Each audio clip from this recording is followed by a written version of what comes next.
एक छोटी सी लघु नाटिका मंदिर में बैठी 7 डुकरियां पेश करने जा रहे हैं। यह एक हास्य नाटिका है। इसका उद्देश्य किसी की भावनाओं को ठेस पहुंचाना नहीं है।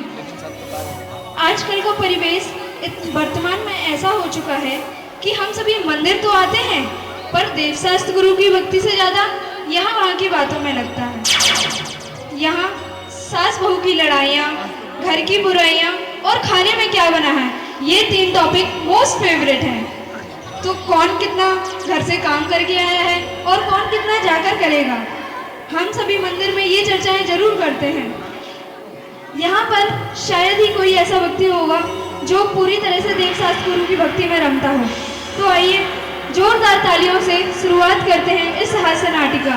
प्लीज एक बार जोरदार तालियां हमारी सभी महिलाओं के लिए। हमने तो भूल 4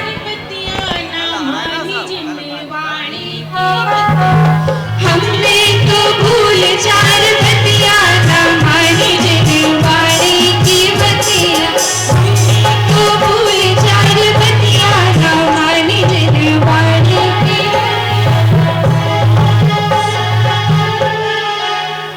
सात डुकरिया खड़ी खड़ी बहुवन को रोवे घड़ी घड़ी। 7 डुकरिया खड़ी खड़ी बहुवन को रोवे घड़ी घड़ी। एक डुकरिया की मोती बड़ी थी, मोती बड़ी थी। एक डुकरिया की मोती बड़ी थी, मोती बड़ी थी। कितनी बड़ी कभी ना ढूंढो कभी, चौका देखे कभी कभी। मॉडल चलावे घड़ी घड़ी, चौका देखे घड़ी घड़ी। मॉडल चलावे घड़ी घड़ी। मम्मी जी, आप ही को तो चाहिए थी ना पढ़ी लिखी बहू। देखिए पूनम में पढ़ी लिखी, सुंदर और बहुत ही समझदार। आप ही गई थी ना पड़ोस वाली आमा आंटी के यहाँ, जिनसे आपने बोला था कि मुझे बहुत ही समझदार, सुंदर और पढ़ी लिखी बहू चाहिए। हाँ हाँ, मैं मानती हूँ, बहुत पढ़ी लिखी बहू चाहिए थी। लेकिन भैया जी आप ही बताओ, कौन ही चाहत तो पढ़ी लिखी बहू मोय मिले। भैया जी आप ही बताओ, कौन ही चाहत तुम्हें पढ़ी लिखी बहू मिले। सही कह रही माँ जी, सही कह पर रही। मुझे नहीं पता तो भैया जाते ही साथ मुँह को पढ़ा दे। ऐसे माँ जी, लड़का से कुंडली में मिलाइयो, अब सास से मिलाइयो कुंडली। मम्मी जी, आपको तो पता ही है मैं कितनी पढ़ी लिखी हूँ। मैं आपको पढ़ा दूंगी, आपके परिवार वालों को पढ़ा दूंगी और पूरे छतरपुर वालों को पढ़ा दूंगी। मोय नहीं चाहिए ऐसी पढ़ी लिखी कमार बहू। मोय तो संस्कारी भी बहू चाहिए, संस्कारी भी। 7 डुकरिया खड़ी खड़ी बहुवन को रोवे घड़ी घड़ी। 7 डुकरिया खड़ी खड़ी बहुवन को रोवे घड़ी घड़ी। दूसरी का किस्सा अजीब है, किस्सा अजीब है। इसकी बहू का डैडी अमीर है, डैडी अमीर है। घर में देख के कभी कभी पैसे को जावे घड़ी घड़ी। घर में देख के कभी कभी पैसे को जावे घड़ी घड़ी। सुनिए मम्मी जी, मेरे डैडी पर तो आप जाइएगा मत। आप ही को चाहिए थी ना बहुत पढ़ी लिखी बहू और बहुत अमीर बहू, तो मिल गई ना। तो अब बस चैन रखिए थोड़ा। अरे राम, ये क्या बोल रही है? कितना घमंड अपने पैसों का। ऐसा कैसा पैसा? ये पैसा इतना ही डालो रहने, कछु नहीं जाने साथ में। और तुम्हारे बब्बन जितना दाव है ना, वो तो हम सब दान कर चुके हैं। देखो तो अपने रुपयों को घमंड बता रही है। आजकल की तो बहू है, बिल्कुल समझ से परे है।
मैं तेरा मुंह दबा दे और गलो दबा दे।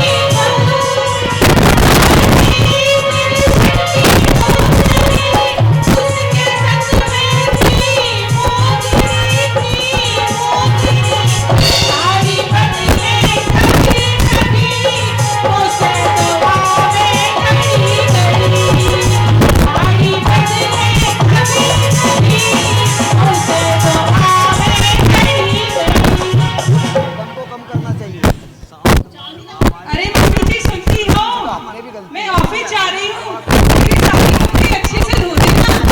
अरे कोई आज की बात है, या तो तुम्हारी रोज की बात है, जिंदगी से करा तो सो और कर ले, जी करके तो रखे कपड़ा। कल आपने मेरे कपड़े अच्छे से नहीं धोए थे, आज अच्छे से धोना मम्मी जी। हाँ, और तुम ऑफिस जा, हम तुम्हारा कपड़ा धोए, है ना? अभी तो आपको और धोना है मेरे कपड़े रोज रोज। जब तक हमारे तो कछु समझ में नहीं आ जल्लू जब तक आए ऑफिस। आप क्या जानो ऑफिस, आप गई हो तो जानो। 10 बजे ऑफिस पड़ जाती। कहूँ ऑफिस जाती ना, मुझे हमसे कपड़ा धोआती। क्या करें, जिंदगी हो गई करत करत, कपड़ा धो धो।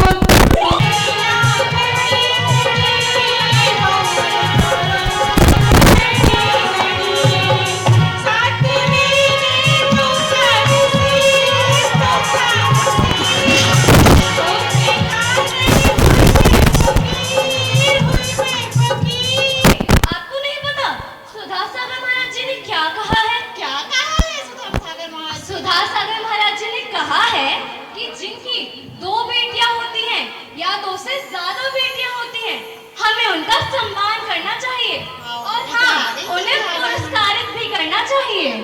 हमें पता है, हमने वंश की बात का कह दी, जा आ गई हमें फुटियावे समझावे, जा आ गई बड़ी वंश की बात कह दी। काहे जीजी, हमने कहा बुरी कह दी कि हमें एक बेटा दे दो, कि हमारा लड़का को वंश आगे कैसे चलेगा?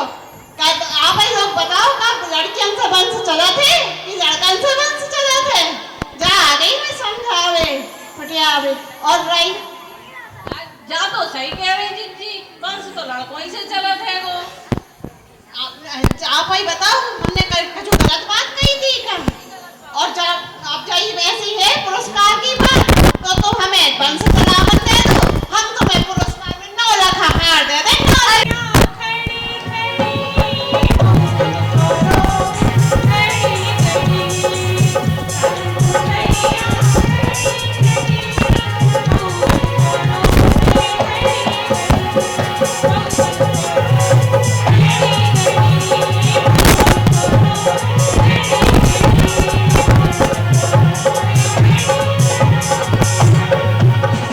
तुम लोग जी क्या कर रही हो? मंदिर में पूजा कर रही हो कि बहू सास बहू की वार्ता कर रही हो?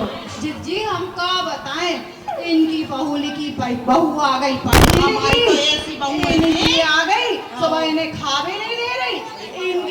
इनकी बहू आ गई सुबह, क्लब इनकी बहू आई तो छतरीपुर के पढ़ावे चली। अब बताओ हम लोग क्या कर रहे हैं? अरे सुनो तो, एक बात ध्यान से सुनो, मंदिर है जी। दीदी, एक की बहू तो कौन ना धोवाओ, तो एक की बहू तो मुंह धो पाओ, तुम सब बोले ना पाओ। अरे सुनो तो, जो कछु बहुआ करती जो करन दो, लेकिन मंदिर में आए, मंदिर में कैसे रहना पड़ा? मंदिर में पूजा कर रही हो, शास्त्र देव है, श्री जी विराजमान है, घर के पाप करो तो मंदिर में कट जाते हैं, और मंदिर में जो बातें करो तो कहाँ काटो जी करो। आज जी तुम तो सही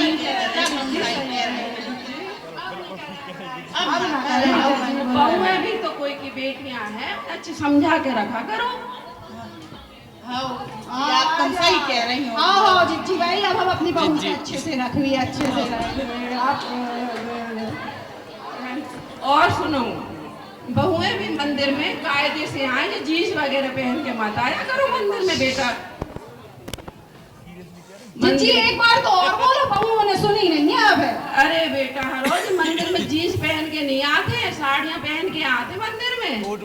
देव शास्त्र गुरु की अगर अपन आदर करना चाहते हैं तो जो भी बहन बेटियां जो भी सूट पहन के मंदिर में आए और अपना दुपट्टा सिर में रखे, ना कि बिना दुपट्टा के मंदिर में आए। हर चीज की एक मर्यादा, एक कायदा होती है। अपन देव शास्त्र गुरु के आदर करने आए हैं, उनके गुणों का अपने आचरण में लेने आए। इसका मतलब ये नहीं कि हम सर उखाड़ के जीन्स पहन के हम देव शास्त्र गुरु के दर्शन करें और हिंदियों को इधर उधर भटकाएं। इससे अच्छा है कि सभी बेटी सभी बहनों से मेरा विनम्र जोड़कर पूरे परिवार का यह आग्रह है कि आप लोग जब भी मंदिर में आए कृपया कर सूट पहन के आए और सर पे दुपट्टा